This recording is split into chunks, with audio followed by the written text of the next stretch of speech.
Hello students, welcome back my YouTube channel. कैसे हैं आप सब? आई होप आप सभी अपने अपने घरों में सुरक्षित होंगे। तो चलिए हम स्टार्ट करते हैं अपना आज का वीडियो। हमारे आज के वीडियो का जो टॉपिक है वो है टोटम और टापू के बारे में। तो टोटम का मतलब हो गया कुल देवता और टापू का मतलब हो गया वर्जित, यानी मना किया हुआ।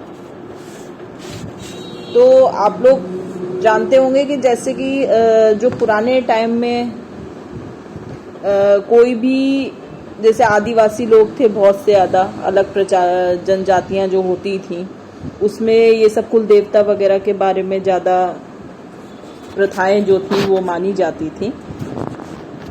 तो सबसे पहले हम बात करते हैं टोटम के बारे में। क्या कि टोटम क्या है? तो टोटम और टोटमवाद के बारे में हम बात करेंगे। तो इसमें जनजातियां संस्कृतियों में धर्म तथा सामाजिक संगठन के तत्व और विशेषताएं अनोखे ढंग से मिली जुली रहती हैं।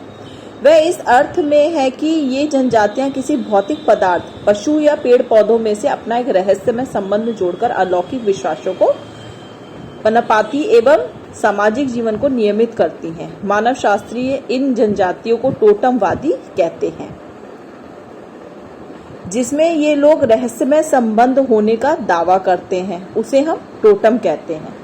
टोटम शब्द का बोध उत्तरी अमेरिका के इंडियनों से सर्वप्रथम शी जे लॉन्ग ने सन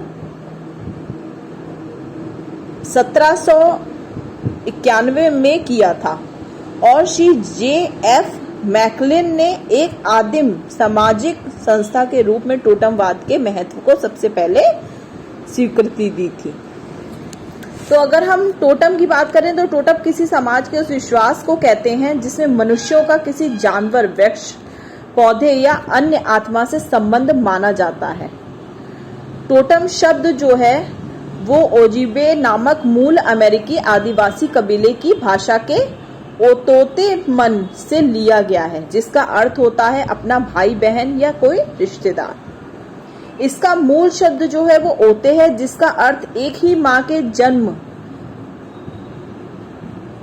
भाई बहन है जिनमें खून का रिश्ता होता है और जो एक दूसरे से आपस में विवाह नहीं कर सकते हैं।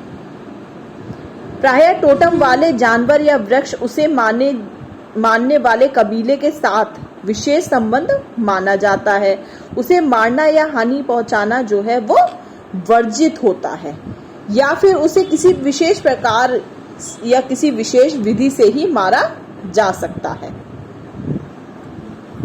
अब टोटमवाद के बारे में जो है वो कुछ विद्वान थे, उन्होंने अपनी अपनी डेफिनेशंस दी है। तो श्री हार्बल जी ने बोला है, टोटम एक पदार्थ प्रायः एक पशु अथवा एक पौधा है जिसके प्रति एक सामाजिक समूह के सदस्य विशेष श्रद्धा भाव रखते हैं और जो ये अनुभव करते हैं कि उनके और टोटम के बीच भावात्मक समानता का एक विशिष्ट बंधन है।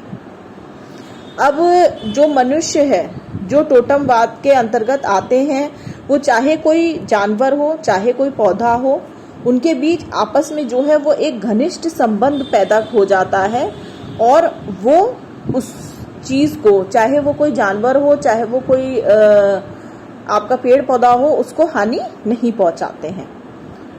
सेकेंड डेफिनेशन जो है वो श्री फ्राइड ने दी है। उन्होंने कहा है कि वास्तव टोटम एक पशु है और यदा कदा एक पौधा अथवा एक प्राकृतिक पदार्थ भी हो सकता है जिसका समग्र गोत्र से घनिष्ठ संबंध होता है। थर्ड डेफिनेशन है रेडक्लिफ ब्राउन ने दी है। उन्होंने कहा है कि टोटमवाद की परिभाषा देते हुए वो बोल रहे हैं कि टोटमवाद प्रथाओं और विश्वासों का वह समूह है जिसके द्वारा समाज एवं पशुओं और पौधों एवं अन्य प्राकृतिक वस्तुएं जो सामाजिक जीवन में महत्वपूर्ण हैं के बीच संबंधों की एक विशेष व्यवस्था स्थापित हो जाती है। थर्ड डेफिनेशन है श्री गोल्डन वीजर ने। उन्होंने बोला है कि गोत्रों, उनके टोटम तथा उनसे संबंधित विश्वासों, प्रथाओं व संस्कारों के योग से बनने वाली संस्था को ही हम टोटमवाद कहते हैं। थर्ड डेफिनेशन जो है वो है श्री हर्षकोविट्स के अनुसार टोटमवाद उस धारणा या विश्वास को कहते हैं जिसके अनुसार किसी मानव समुदाय का किन्हीं वनस्पति, पशु या कभी कभी अन्य कोई प्राकृतिक वस्तु के साथ अलौकिक संबंध जो है वो माना जाता है। तो ये तो टोटमवाद क्या होता है और टोटमवाद की डेफिनेशंस की बात हो गई। अब हम बात करते हैं कि टोटम और टोटमवाद की विशेषताएं क्या क्या हैं। तो इनकी विशेषताओं में 4-5 पॉइंट है, उसके बारे में मैं आपको बता देती हूँ। टोटम के साथ एक गोत्र के सदस्य अपना कई प्रकार का गुण, अलौकिक तथा पवित्र संबंध मानते हैं। टोटम के साथ इस अलौकिक तथा पवित्र संबंध के आधार पर यह विश्वास किया जाता है कि टोटम उस शक्ति का अधिकारी है जो उस समूह के सदस्यों की रक्षा करती है, उन्हें चेतावनी देती है तथा उनके भविष्य के कार्यों को निर्देशित करने के लिए भविष्यवाणी करती है। उदाहरण के लिए, अगर एक गोत्र का टोटम एक पक्षी है तो उस गोत्र के सदस्यों में विश्वास हो सकता है या होता है कि उस टोटम पक्षी का एक विशेष आवाज या ढंग से चिल्लाना इस बात की चेतावनी है कि उस गोत्र समूह पर कोई भी विपदा आने वाली है। इस प्रकार अगर टोटम पक्षी या पशु एकाएक मर जाता है तो यह विश्वास किया जाता है कि गोत्र समूह पर आने वाली किसी भी परेशानी को टोटम ने अपने ऊपर लेकर समूह के सदस्यों की रक्षा की है। थर्ड पॉइंट है इसमें, टोटम की प्रति विशेष भय, श्रद्धा, भक्ति और आदर की परिभावना जो होती है। टोटम को मारना, खाना या अन्य किसी प्रकार से चोट पहुंचाना निषिद्ध होता है। उसकी मृत्यु पर शोक प्रकट किया जाता है। टोटम, उसकी खाल और उससे संबंधित अन्य वस्तु को बहुत पवित्र माना जाता है। टोटम की खाल को विशेष अवसरों पर धारण किया जाता है। टोटम के चित्र बनाकर या बनाकर रखे जाते हैं और शरीर पर टोटम के चित्र की गुदाई भी की जाती है। तो ये तो हो गया थर्ड पॉइंट। अब फोर्थ पॉइंट पे हम आते हैं। तो टोटम के साथ जो गुण और लौकिक संबंध या दावा किया जाता है, उसी के आधार पर विश्वास किया जाता है कि उस गोत्र या विशेष के सभी सदस्य उसी से संबंधित हो और परस्पर भाई बहन या भाई भाई हैं। फिफ्थ पॉइंट है इसमें, एक टोटम के सभी सदस्य अपने को एक सामान्य टोटम से संबंधित मानते हैं, इस कारण वे कभी भी आपस में विवाह नहीं करते। इस प्रकार इसके अर्थ में हम कह सकते हैं कि प्रत्येक टोटम वही विवाही होता है और अपने टोटम समूह से बाहर विवाह करता है। तो ये बात हो गई टोटम की और टोटमवाद की। अगर हम टापू की बात करें तो टापू के टॉपिक में भी जब किसी ऐसे व्यवहार या कार्य पर लगे प्रतिबंध को कहते हैं जिसे साधारण व्यक्ति के लिए या तो अधिक पवित्र या फिर शापित समझा जाए। इन कार्यों के बारे में मान्यता यह होती है कि इन्हें करना व्यक्ति को अलौकिक दंड का पात्र होता है। इस प्रकार निषेध प्रायः यह समुदाय में विद्यमान है। सामाजिक विज्ञान में वर्जना या टापू शब्द का प्रयोग कुछ सीमा तक उन मानव गतिविधियों या प्रथाओं का निषेध है जिन्हें नैतिक अथवा धार्मिक मान्यताओं के आधार पर पवित्र अथवा निषिद्ध माना जाता है। वर्जना भंग को सामान्यतः किसी भी संस्कृति में आपत्तिजनक माना जाता है क्योंकि संस्कृति के अंतर्गत कई ऐसे भी कार्य होते हैं जो समाज के लोगों का करना अनिवार्य होता है, जिसे हम सभ्यता से सीखते हैं।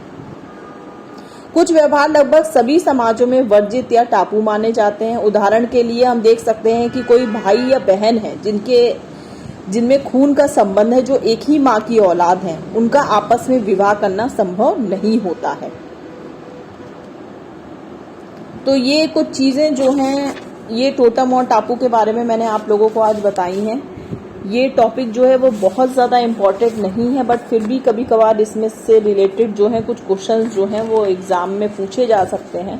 तो मैं ये नहीं कहूँगी कि आप इस लेसन को छोड़ दें, इस लेसन को आप पढ़िएगा, इस टॉपिक को भी आप पढ़िएगा, क्योंकि थोड़ा बहुत जो है इनसे रिलेटेड क्वेश्चंस जो हैं वो अक्सर एग्जाम में पूछे जा सकते हैं। तो टोटम टापू वाला टॉपिक जो था वो हमारा आज यहाँ कंप्लीट हो गया है। टोटम और टापू वाले में से मान लीजिए कुछ इस तरीके के क्वेश्चंस आते हैं। मान लीजिए किसी की डेफिनेशंस जो मैंने आप लोगों को 4-5 बताई हैं, वो डेफिनेशन दे दी, उसे पूछ लिया गया कि आखिर ये डेफिनेशन किसने दी है, ठीक है। और अगर इसमें बोला गया कि टोटम शब्द निम्नलिखित में से किससे ग्रहण किया गया है, तो उतोते मन से, है ना। तो इस तरीके से कुछ भी कोई भी क्वेश्चन हो सकता है कि बहुत से लोग जो हैं अपने जिनके कुल देवता जो होते हैं वो किसको कौन लोग मानते हैं, कौन सी प्रजाति के लोग मानते हैं। तो इस तरीके से कोई भी क्वेश्चन जो है वो आप लोग के में आ सकते हैं। एक बार आप लोग अच्छे से इस टॉपिक को पढ़ लीजिएगा। अब मिलते हैं हम अपने नेक्स्ट वीडियो में। नेक्स्ट टॉपिक जो होगा हमारा इस यूनिट का वो है हमारा जादू और धर्म। तो ये वाला टॉपिक भी बहुत ज़्यादा लेंदी नहीं है, तो इसके बारे में हम बात करेंगे अपने नेक्स्ट वीडियो में। Thank you.